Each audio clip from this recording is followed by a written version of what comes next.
king wants to meet her. Well, if the king or the princes want to meet her, they must come down here. Well, the next day, one of the princes came. He saw Tatterhood riding around, and he said, may I meet your sister? No, no, she said, you may not, you may not. Well, the next day, the other brother came down, and the younger sister was on the deck, and he immediately fell in love with her, just like that. And he had to invite them up to the palace because hospitality must be shown even if one of the guests rides a goat. So they agreed, both sisters agreed. And so in the afternoon, the younger sister, she was getting ready, and she put on a beautiful mantle and her kirtle, which is a skirt. And she said to her sister, she wanted Tatterhood to make a good impression. She said, sister, I have a lot of dresses. Couldn't you wear one of mine? No. Well, could you at least wash your face? No, I cannot. So the prince, who fell in love with the younger sister, came bringing a beautiful white horse for her to climb on and ride together. And the other prince came, and he came with also a lovely stallion, but she wouldn't ride it. She insisted on riding her goat up to the palace and taking her wooden spoon. And the prince said, well, there was no conversation. And Tatterhood said, well, you don't like to talk much, do you? And then the prince said, well, what is there to talk about? Then the prince said, why do you ride a goat? And she said, oh, am I riding a goat? And she took her wooden spoon and she touched the goat, and it turned into a lovely horse. Oh.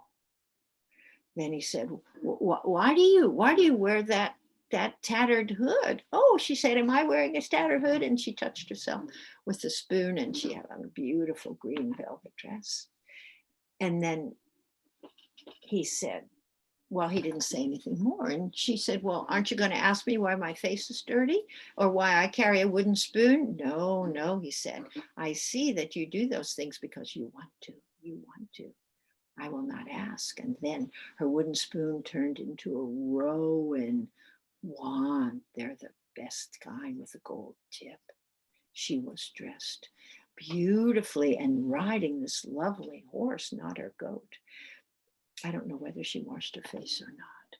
And they came up to the palace. And what we know is we don't really know whether she washed her face or not, but we do know that those princes and the sisters had an absolutely wonderful time. And that's the end of the story. That was great.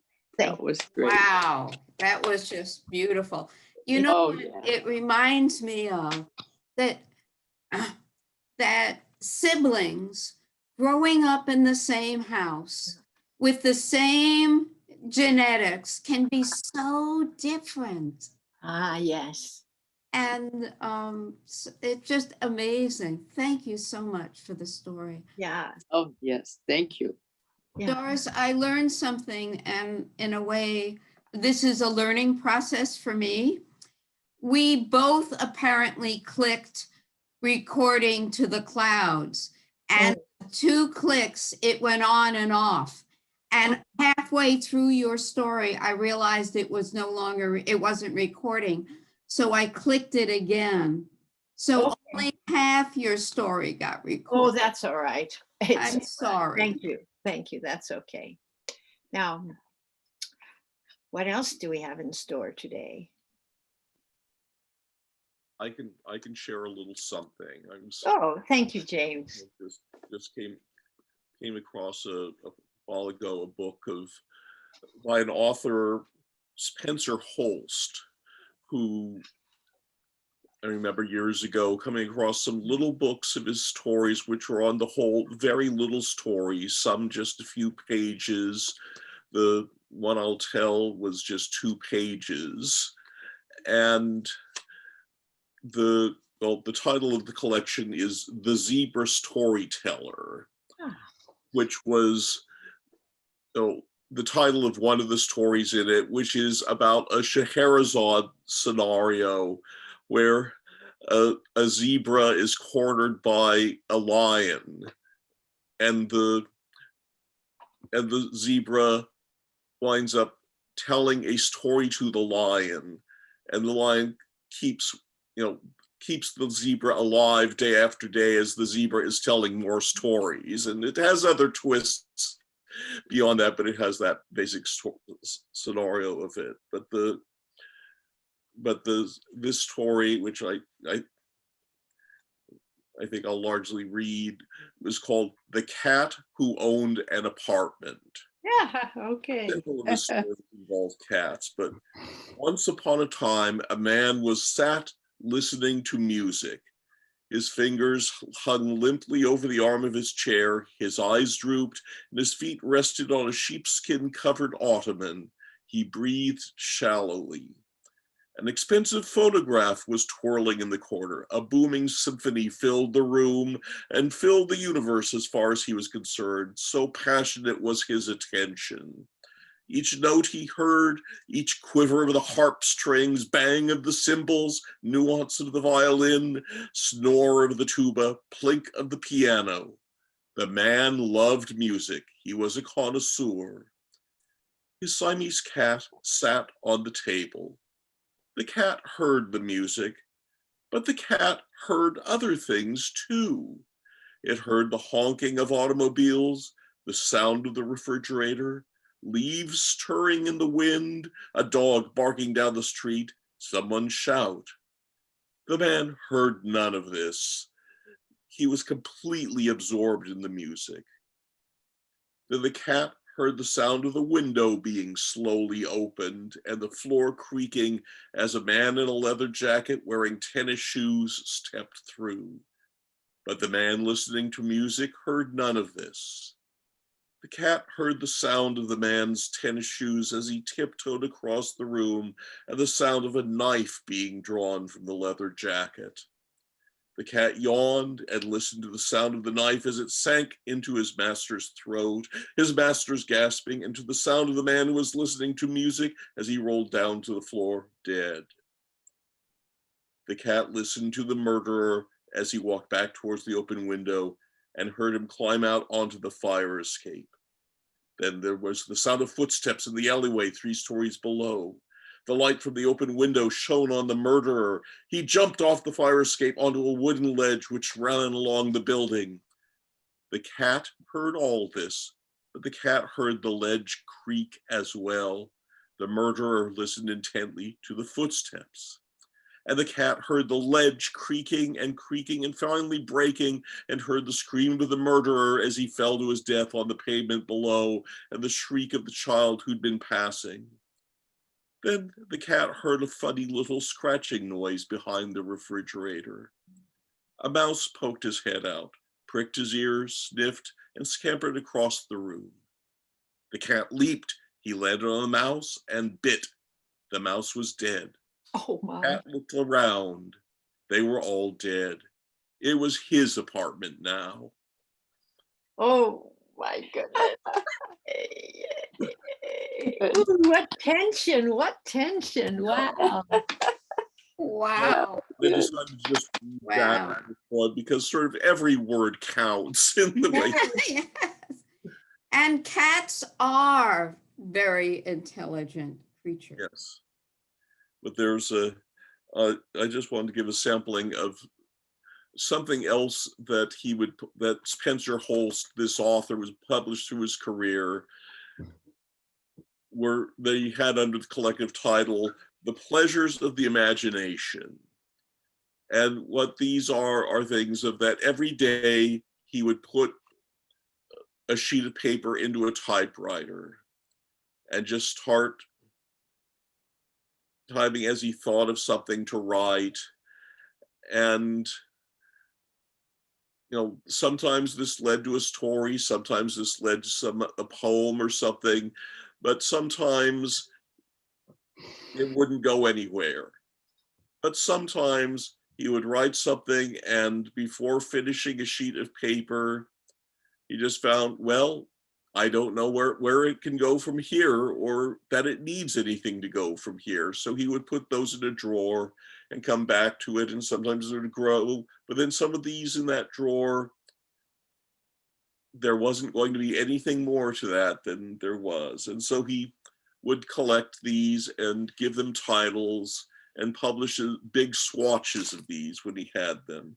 Sort of the shortest one was a story called The Floodwaters.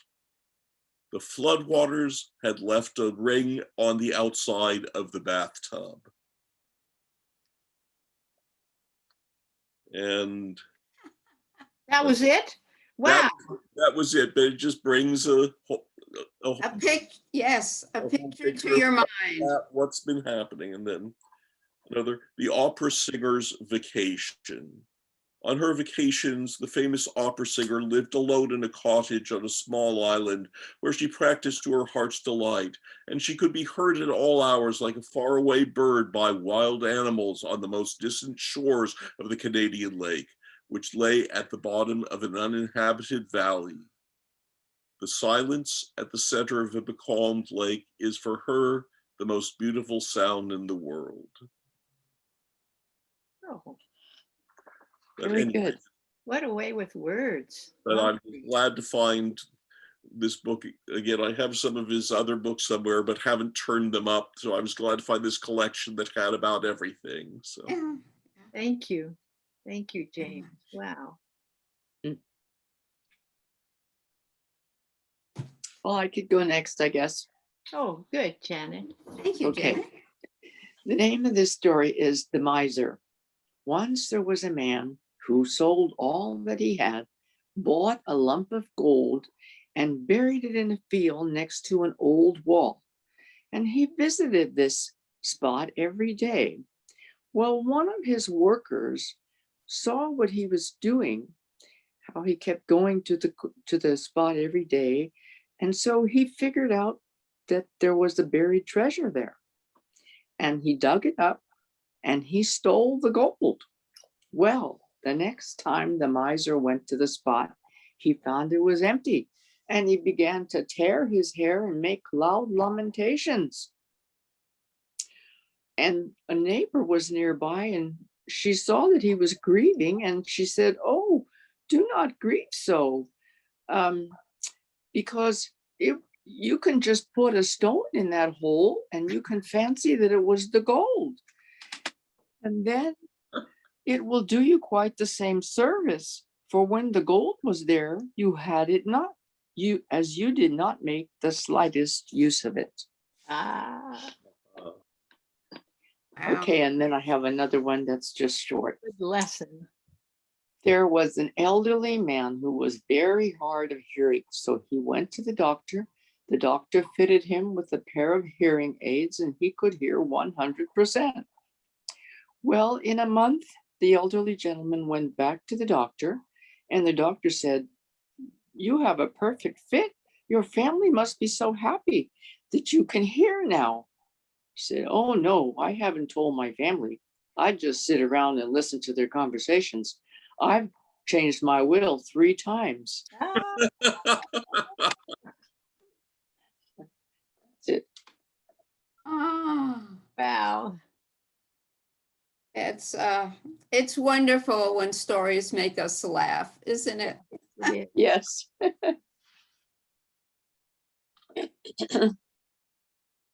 Okay, Marion, if you will go, my story is very short and might be a good one for the end. Okay, I've decided I'm ready. Sort of Okay, ready. do you want to be recorded, hon? Or doesn't it matter? Okay, it's okay. oh, just Okay. for the record, I was okay with recording. Oh, thank you, Jane. In hindsight, yeah. I think about it because I will have this story on at least a couple of swaps, but it is my Amy Minnie, the Great Snake of Antioch story. Some of you have heard it before because I told it 2 years ago and previous to that. I spent the last year during COVID, I was requested by a historian to put my oral story in a book. So in short, I spent 5 months while we're in COVID. I mean, I had to put the gestures into words. You get it. You're storytellers. I really had to change it. So it is in a book. It'll be published June 28th. The book will be out. And the subtitle is History, Mystery, and the Unexplained of East Contra Costa County. I've seen the title. It's got like a sunset on it and darkness and the mountain around here, that's Mount Diablo. But I have to take it from my mind back off the paper, back into my mind. So here's Amy Minnie. So the people around everywhere, you know, they wondered for years, is there a Bigfoot? You know, you hear the Loch Ness Monster, and we still wonder about that. Well, in 1934, in Contra Costa County, they were wondering if there was this gigantic snake slithering around, and the Fleischacker Zoo, they wanted to capture it for their menagerie. The Lorenzettis and the Hornbacks, and I have talked, this is a sub note. I've talked to the little Hornback girl at the time. Now she's 92 years old, and I talked to her. Yeah, so that was very cool. They wouldn't let their children go outside or go off to school, and the women downtown, they stopped strolling downtown because the entire community was afraid there was really one. We didn't know for sure. It really got started on July 25th, 1934.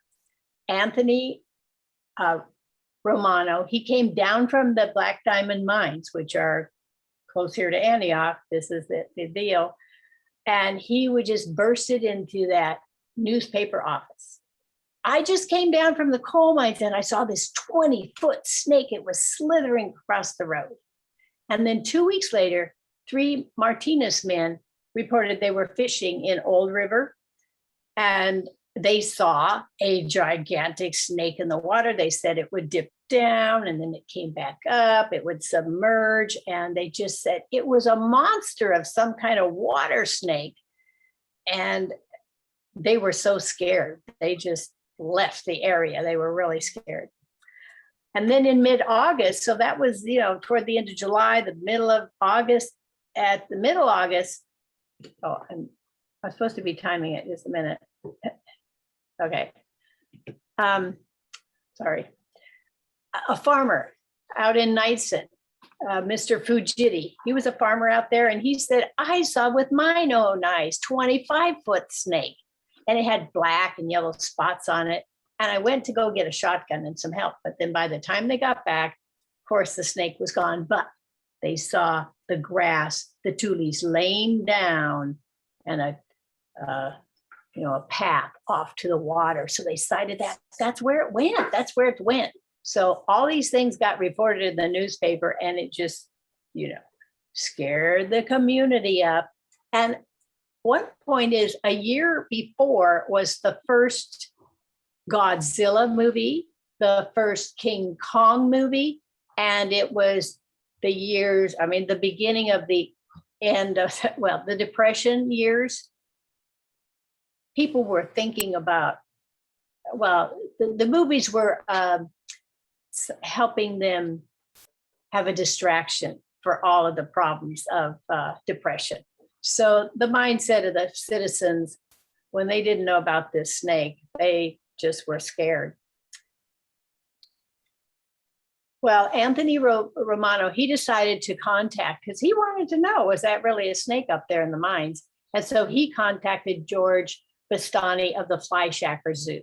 Now, Bastani, his reptile collection was kind of down, and he thought, I would love to go capture it if there was, but he couldn't figure out. There were just scattered stories. Is there really one? He didn't know, but he decided to come out and explore the place.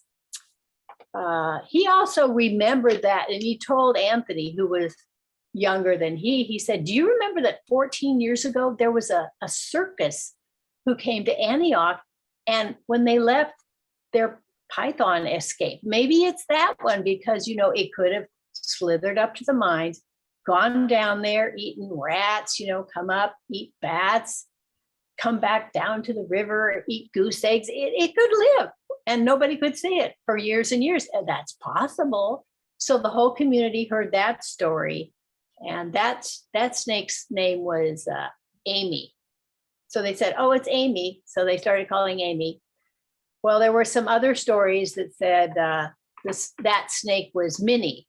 So then the community put them together. And even to today, we call her Amy Minnie. But we still didn't know. Did she exist? Who knows? Oh, my goodness. Well, Lorenzetti was another farmer out at Knightson area. And he appeared at the Board of Supervisors one day because he had children. He was afraid for his children. So he reported, like, I saw this 30-foot snake, and it was brown and it was splotched, and he had a little different take on it, but like, oh, and the Japanese farmer, he saw it, so he's referring back to the other story. But to the supervisors, he said, you have to do something. My kids, they might get attacked, they might be bitten. And he was really afraid for his children. So he made this big complaint, say, before the Board of Supervisors. So it was on their agenda. They decided, are we going to form a snake district? We could do that. And then they thought, you know what? We really don't know anything about capturing snakes. So they decided not. And then they referred it to the district attorney. He'll give us some advice. So they pushed it off on that. Well, all these reports were really all over San Francisco, Reno. The reports from the newspaper journalists, it went further and further and further across the country. This story about Little Antioch has this huge snake someplace. But yeah, George decided to come. He investigated. He looked for snake feces because it's very distinctive. And he looked for shed snake skins. He looked up at the mines. He looked out at Hotchkiss Ranch because that was a really good report out there. And he couldn't find anything so inconclusive.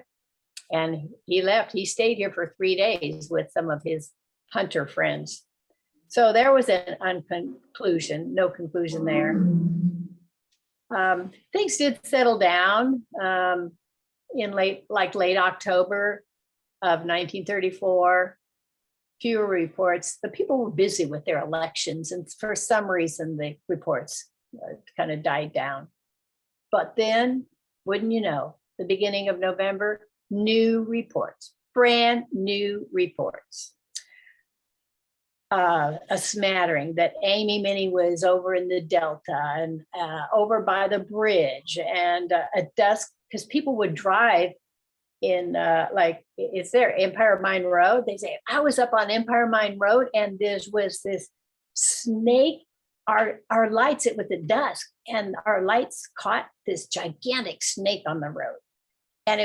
But by the time they turned around and came back, they couldn't find where it went in the bushes. They just couldn't find it anywhere. But that report was like 3, 4, 5 times that same kind of report. Like, oh, we saw it, but we turned around and then it was gone.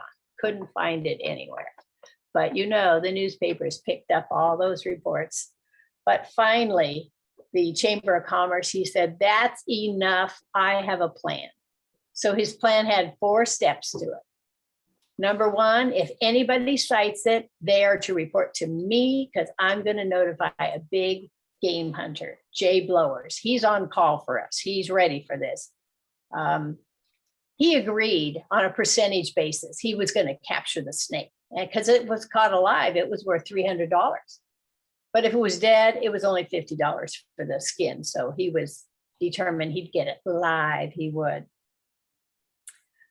The second thing was that he was going to notify Fire Chief Stam because Mr. Fire Chief Stam agreed that he would blow the volunteer fire siren. That's what was in effect here for our whole area at the time. 3 short blasts, 1 minute apart. When you hear that special sound, that means a snake has been sighted. And this is going to alert our 25 brave volunteers. They're going to meet us at City Hall. I'm going to tell them where it is, and we're going to go out to the sighting site.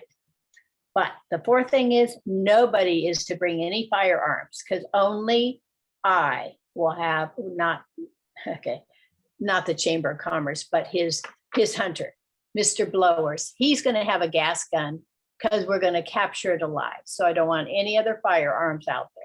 That was the rules. And that was what's published in the newspaper. I've seen the articles. So the citizens waited, and then sure enough, on Tuesday, November 13th, when that special fire siren went off, the siren was heard and citizens knew, and the plan was in motion. They followed. So, not just the volunteers went up. No, citizenry in their old jalopies. That's what I'm picturing. The jalopies, the tractors, the pickup trucks. They head to City Hall, find out where it is, and they're up there just on the heels of the volunteers that are right in front of them. And it was sighted right up there in Black Diamond Mines. They got up there, but the police chief greeted them. He said, "Hold it. You can only go this far." Now, the volunteers, of course, went past the police chief, but he held the volunteers at bay, down the road a ways. Well, they could just see in the dark just a little bit. They could hear some noises, but they weren't sure what all was going on because the police chief made them wait down the road. It's only, even today, it's only a 2-lane road going up there to Black Diamond Mines.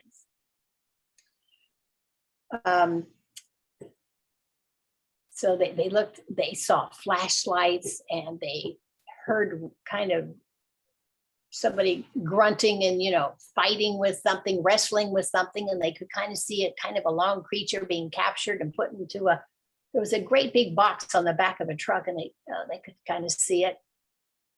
And they thought, oh, good, they got it. And it'll be coming down here. And they thought, we want to see her. But the truck didn't come back down where the volunteers were. They said, the police chief said, it was too crowded here. And besides, she got a little bit injured. The gas gun, they had heard the gas gun, and they injured her a bit. She needs some respite. She needs to rest for a couple days before she can be viewed by the public. So that truck went off down Nortonville Road. That's like out toward, you go into Black Diamond Mines even today, and you make a turn when you're up there at the mines, and you go down Nortonville. Today it goes to Kirker Road, but the truck went off that way, so the volunteers couldn't see it. And what? We want to see it. So they watched their newspaper, and they would talk, of course, to everybody. And in a few days, though, the citizens, they were invited to, there was already a dance downtown at the Antioch Veterans Hall. And so they kind of got into that event. And the people who had captured the snake, they said, yeah, you can come on down to the dance on Saturday night. And people forked up like 50 cents. That was a lot in those days, just to view the snake, just to view it. And there was this big, long line. People came from all over the area, but not everybody went. I talked to 92-year-old Vera Hornback. She said, my mom would have nothing to do with it. We did not go down there. And you know what? The inside story is, which is said in my book, the book story, her husband had something to do with, I haven't told you yet, creating one snake. Let's bring that out soon here. That becomes at the viewing. So they went to a side room, and there were 2 snakes in one cage. So the first one was a 26-foot cloth tube. It was stuffed with, I gotta get like sawdust. There's another name for it. Excelsior? Yes. That's it. I was corrected by the Hornbeck nephew. He said, my uncle said it was Excelsior, not sawdust, because all the newspapers keep saying sawdust. He goes, that's not right. I've talked to the original people. Yeah, so it's interesting to correct what's in the old newspapers. That's fun to do. There really was a snake? Okay, well, the first one was sawdust, and it even had electrical lit eyes. So keep listening here. The second one was more imposing. It was a 32-foot rubber reptile. It was painted with such realistic markings that some of the visitors, they still left the building and they thought they had actually seen a live snake. They were so scared of it. You see, the thing is, we don't know in what, July and August and the beginning of October, now that everything has come to truth, nobody knows what people saw or if it was in their minds of the early months. But the second one, let's see, just a minute, I gotta think of it. They wanted to create, because they wanted to get rid of all these crazy stories. They said, we've got to do something. The business downtown, remember, they're losing customers because the ladies won't go downtown to shop anymore. Yeah, the bank is losing business. Antioch Tire and Electric, they're all losing business, and including the Chamber of Commerce head. They got in and decided, we're going to make one. We're going to put it across the road. And that was the sightings up at Empire Mine Road that I talked about. Those sightings were real sightings, but they had these two fake snakes that they had made, because their idea was they would show it for a time and then they would show what it was and say, there's nothing, forget it. You know, they're trying to get rid of all these crazy stories. Wow, quite The a 7 men, so there's 7 men there showing her off. And Al Johnson, he owned the Antioch Tire and Electric shop. He had offered truck inner tubes for the second snake, because the first one, it was cloth. Remember, it was kind of falling apart. Because they had a rope attached, and they'd pull it across, and it would start ripping. And it was too heavy with that Excelsior in it, too kind of bulky. But this rubber one, they would go up on the road, then they would inflate it after they were up there. And as soon as they set up their friends in cars, like, let's go for a drive. They set up their friends. And then as soon as the car was passed, they would deflate it, put it in the car, fold it up, and be gone. So it worked a lot better. So it was very crazy up there. And they wiggled her by the ropes and drove her by. And these kind of stories, they made it all the way to New York. Newspapers had stories about, well, the capture of the snake and, you know, the earlier stories. It got to be pretty crazy. So, well, 10 years later, so there's his rubber snake, and that's what it was. And so it did help die down all the stories. And so the rubber snake went on tour. She went to Hollywood to show off, and she went to a convention. She went to some flea markets to show off, some festivals. Well, I thought about it. The men in charge, 7 of them, had to keep her up her schedule, and they had to haul her around, and they had to, I'm saying keep up her schedule, which after a while it got kind of tiring, you know, like, we don't want to have to take her out again. Mm-hmm.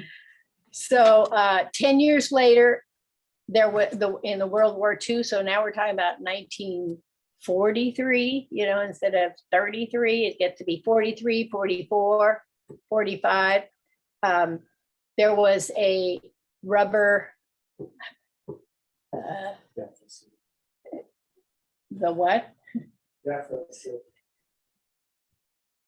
I missed it. The recycling of rubber and nylon, remember, for the war effort.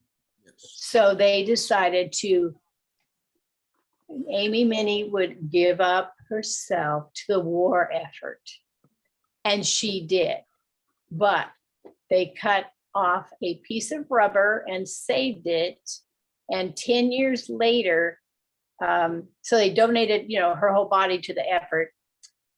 But they saved a piece, and let's see, 10 years later, they gave it to the historian who's alive, whom I know, who I talked to. He had this piece, was given to him. Oh, no, it was given to Mr. Lorenzetti. That's right. Lorenzetti held on to it. He was one of the originals. And then more recently, a historian was given it.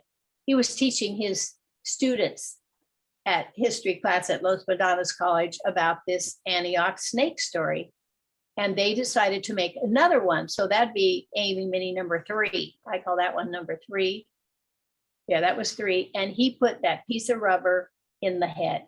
So I talked to him recently. He said, yep. He said, well, we had to take some of it apart, but the one that the students made, he's got the front piece. And he said, the rubber piece is still in there.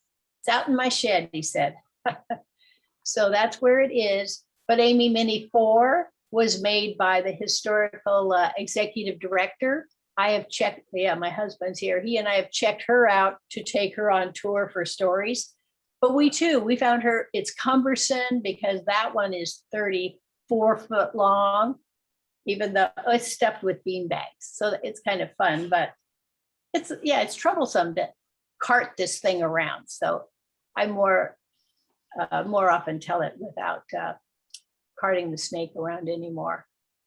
So that's some of, I'll take any questions, but that's the basics of Amy Mini, the Great Snake of Antioch. And the story won't die down because now I put it in a book. And Hornback family, they have somebody who wants to help make a movie. Who knows? Wow. Amy Mini. Thank you. That is the longest running hoax. Wow. That's quite So a job. local. So local. Yeah. Uh-huh. Yeah. So this was bringing to mind something. It's a short thing, but just I remember some years ago reading a book or article about Golden Gate Park. And among the stories there's the buffalo paddock still to this day in Golden Gate Park. And that had been there at the time, at the earlier in San Francisco, there were a lot of odd animals that were on display in Golden Gate Park until the zoo got established, the Fleischacker Zoo got established. But the buffalo had stayed there. But the story involved Buffalo Bill Cody, who had his Wild West show on tour. And it came to San Francisco, and traveling from place to place, they had their own private railroad cars with all of the animals and all of the props and and tents but that had come to San Francisco, and they did the show there. And whoever was in charge of the buffalo talked with Buffalo Bill, and they decided to improve the breeding stock of both Buffalo Bill's bison and those that were in the park to exchange bulls. And the park figured, oh, we have this really rascally one, that we're better off without it. So we'll give that to Buffalo Bill. And apparently Buffalo Bill thought the same about, evaluating what to trade from his herd.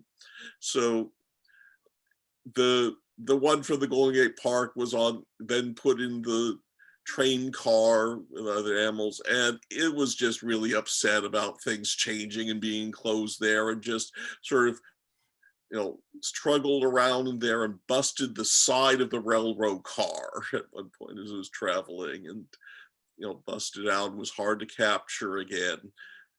And meanwhile, the one Buffalo Bill gave to the park had chased the other buffalo up into the trees.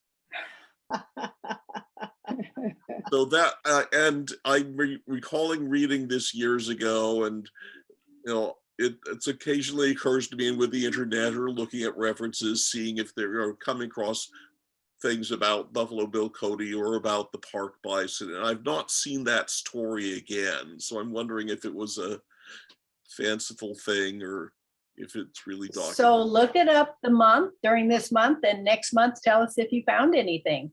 So I may, whenever I find that, I'd share that. Yeah, thank you. Wow.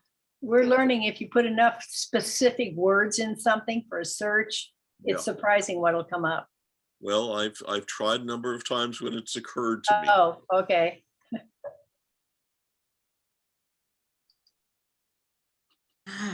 Well, Lori, we're eager to hear your story. Oh, it's very, very short, and you probably have all heard it. It's something, it says what I need to hear now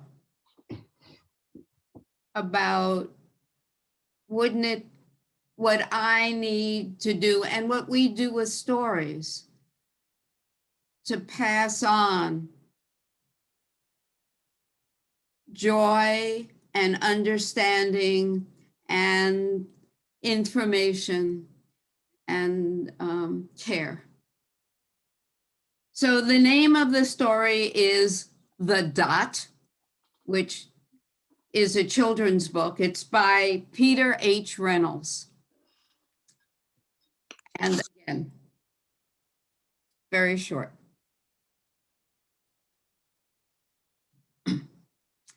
The end of class bell had rung, and yet Vashti sat in her chair in her art room as if she were glued to the chair, not moving. And her paper behind her was absolutely blank. She had not drawn anything. Vashti's art teacher came up, looked at the paper, looked at Vashti and said, a white polar bear in the snow, huh? Very funny, said Vashti. I cannot draw. Her art teacher stood there for a minute and then said, okay, just put a mark on the paper and see where it goes. Okay, said Vashti. She took her pen and with all her might, she just jammed it down on the piece of paper. It was a dot. Her art teacher picked it up, moved it around a little bit, and then said, put the paper down and said, sign it. Well, I can't draw, said Vashti, but I certainly can sign my name. And she wrote Vashti on the paper and got up and left. The next week at art class, when she came in, she was really surprised to see what was hung above her teacher's desk. It was a dot. It was her dot with her name, and it was framed in a beautiful gold frame. Vashti looked at it and thought to herself, I can make a better dot than that. And she went back to her desk, sat down, opened up her paint, which she had never opened before, and began to paint dots. She painted red dots and blue dots and yellow dots and green dots. And then she mixed the red and the blue, and she discovered she could make purple. And she began to make dots by combining all these different colors. And then she thought, I can do better than small dots. I can do big dots. And she laid a big piece of paper down on the floor and she began to paint all different colored dots all over. And then she thought, I could even make a dot without even painting in it.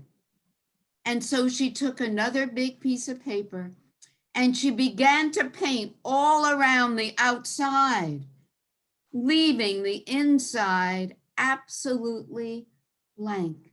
But it was a dot. 2 weeks later was the high school art exhibit, and one entire wall was dedicated to Vashti's dots. And did they make a splash that people really enjoyed looking at all the different dots? Vashti all of a sudden realized there was a young boy right in front of her. And she looked down at him and said, "Hi." And he looked up at her and said, "You are a wonderful artist." Oh, And she looked down and said, "Thank you." And he said, "I wish I could draw. I can't draw at all. I can't even draw a straight line. Even my straight lines are all crooked." And Vashti looked at him and said, "Hold on." She picked up a piece of paper and a pencil and said, "Show me." And she watched as he drew this line that was wiggly and squiggly, and he handed it back to her. And she looked at it, moved it back and forth, and moved her head around, and then handed it back to him, handed him a pencil, and said, "Sign it." oh, And that's the Very good. very, Very good. what a good teacher. Yes. Mhm. And the ability to pass things on, we have so many things that are joyful and beautiful and loving and caring that we not only can pass those on, but the roads to get to them Mhm. is on. And maybe right now is a really good time That's right. That's right. to do that. Yeah. Okay. I'm gonna turn off the recording, Yeah. I think, if I can find it. How very nice to be together with you all. Yes. Second, okay, will be May the 13th. Wonderful. It was a joy being with you all. I'm so glad that I'm part of this. I'm glad to I be, also. Yes, I also. Thank you.